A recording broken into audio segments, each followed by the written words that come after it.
Part 5, Chapter 27, Exercise 3 of the Bible Proverbs Method. Bible Proverbs fix conduct issues. What are conduct disorders? And especially, what is their cause? Biological brain or mental mind? How to avoid and heal them? Prevalence and nature of conduct disorders.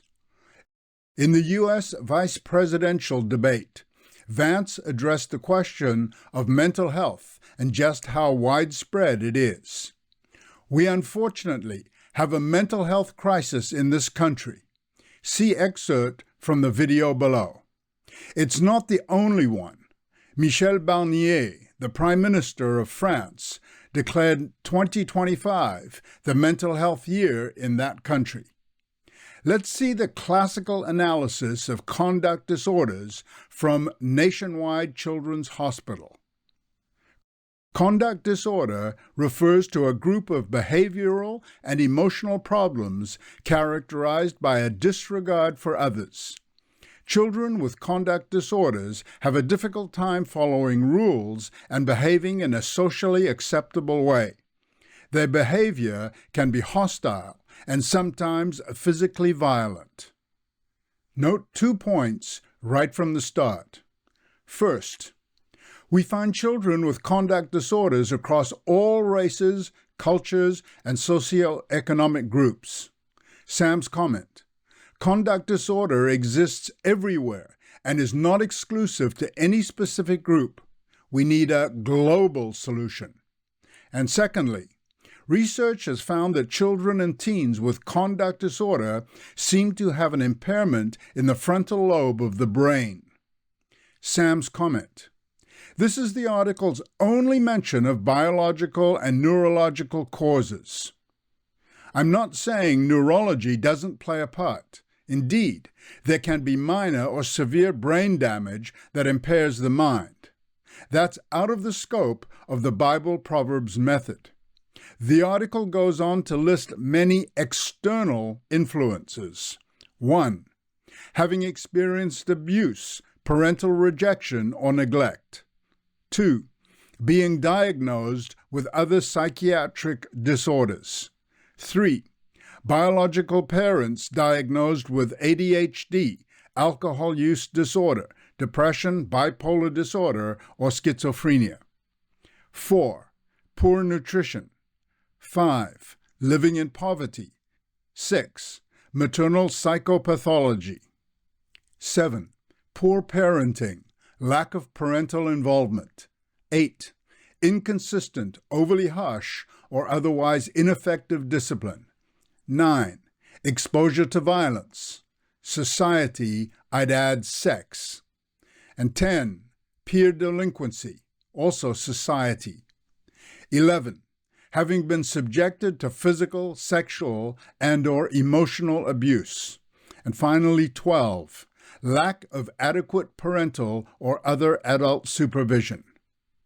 You must realize that all of these causes point to parenting. Here's the scenario. Normally constituted babies and children are not born with, nor are they subject to conduct disorders. The nurturing, or rather the poor nurturing, is the cause. That's why I stated that conduct disorders are not kids' problems, but parents' and societal problems. That's where the buck starts. This is a generational dilemma. If we want to turn it around, we must impact parental caregiving. Bible Proverbs Method, Exercise 3, Conduct. Conduct is the third of the 5 areas of consciousness. Biblically, human conduct has 7 parts: two-faced, free will, behavior, ethics, justice, self-reproach, and forgiveness. The more one of these areas is distorted, the more we'll have conduct disorders. Specific attitudes, feelings, and actions elaborate on these 7 steps. Each of us displays hundreds, probably thousands of aspects of conduct. This third exercise isolates one specific conduct. It could be alcohol, debt, parents, envy, laziness, poverty, anger, children, pride, wealth, women, adultery, etc. Even those traits are global. Drill down until you get to one specific behavior you can identify and work on for a week. It's your choice. If you're unsure, talk with a good friend and ask them to point out some behavior you might not even be aware of that needs improvement. For this exercise, I've chosen tongue, and to be precise, 4-letter words that are obscene. We could also include blasphemous expletives like Jesus or "Oh my God." It seems we have to use them. These phrases get interjected into our dialogue, often without us realizing we're doing it because it becomes so natural. The sixth aspect of conduct is self-reproach. Seeing ourselves with reality and how we are, not just superficially via our clothing or hairdo, but in our minds. When we raise our voices and get overheated, we shoot crude interjections out of our mouths faster than we know. Well, it's time to bring such adverse conduct under control, even to a complete stop. Proverbs 21, verse 23. Whoso keeps, that's Strong's H8104, whoso keeps his mouth and his tongue, keeps, again, H8104, keeps his soul from troubles, H6869. There are hundreds, maybe thousands of exercises to keep your mouth and tongue. Study during the week. Use unlockbiblemeaning.com. Troubles, H6869. The translators did not use the word anxiety, but the above proverb could easily express it. Keep your tongue, and it keeps you from anxiety. H6869, Sarah, tightness, figuratively trouble, transitively a female rival. KJV translations, adversary, adversity, affliction, anguish, distress, tribulation, and trouble.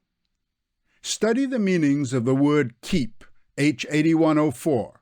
It's the same word God used to tell Adam to keep the garden in Genesis 2, verse 15, and to keep the 10 Commandments, Exodus 20, verse 6. Keeping your tongue is in good company. Keep your tongue, and it'll keep you from anxiety. Meditate on other verses about the tongue, like Proverbs 15, verse 44.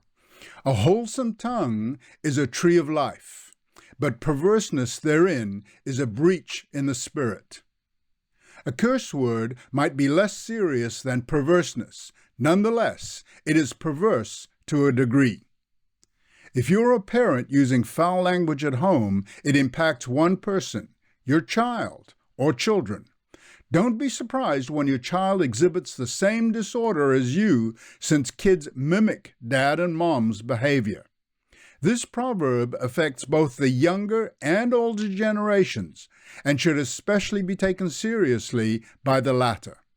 The same applies to coaches and anyone who has responsibility for others.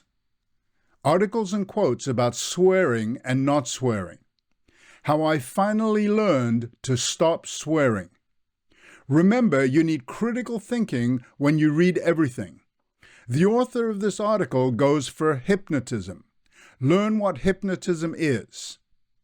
Hypnotherapy works by evoking a deep sense of relaxation before deactivating the area of your brain that handles analytical thinking. Bypassing your critical faculties opens your unconscious mind to the power of suggestion. That's the part of the mind that holds onto our old habits, emotions, memories, and behaviors, Cameron says. And if we can reach an agreement with that part of your mind, voila, magic happens. Hypnotherapy might be quicker, But it's precisely this kind of magic you must avoid, which can have negative repercussions. Let the explanation based on the Bible state clearly: never lose control of your mind, and never let someone else take control of your mind. Never let your child lose their mind, which they do during tantrums. This is dangerous because if you don't control your mind, something else might.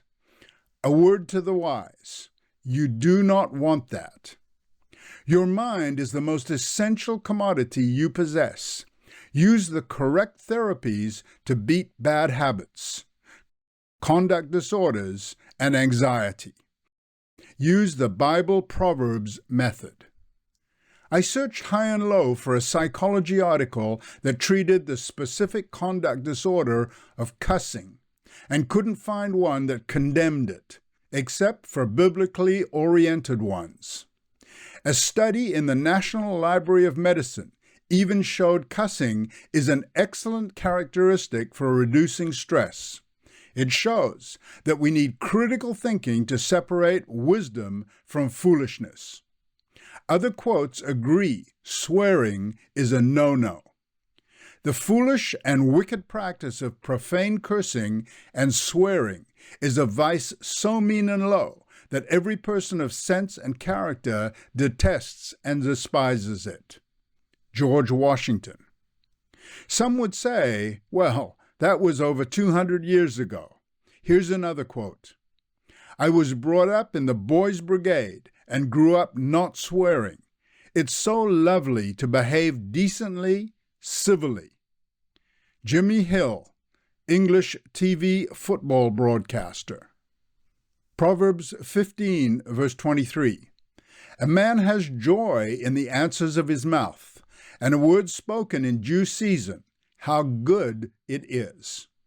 Who knows if they swore in Solomon's age, but people certainly do today.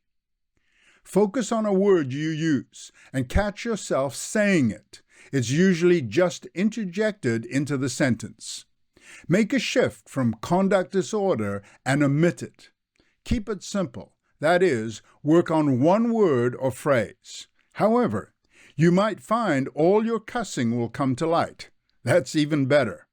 By the end of the week, you will have made measurable progress. You're on your way. How do you feel? A little less anxious? Ask yourself why you feel better. Thanks for watching.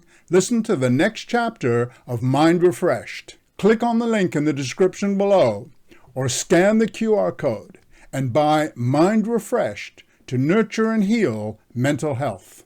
And remember, keep studying to reach the God-intended meaning of Scripture. See you next time.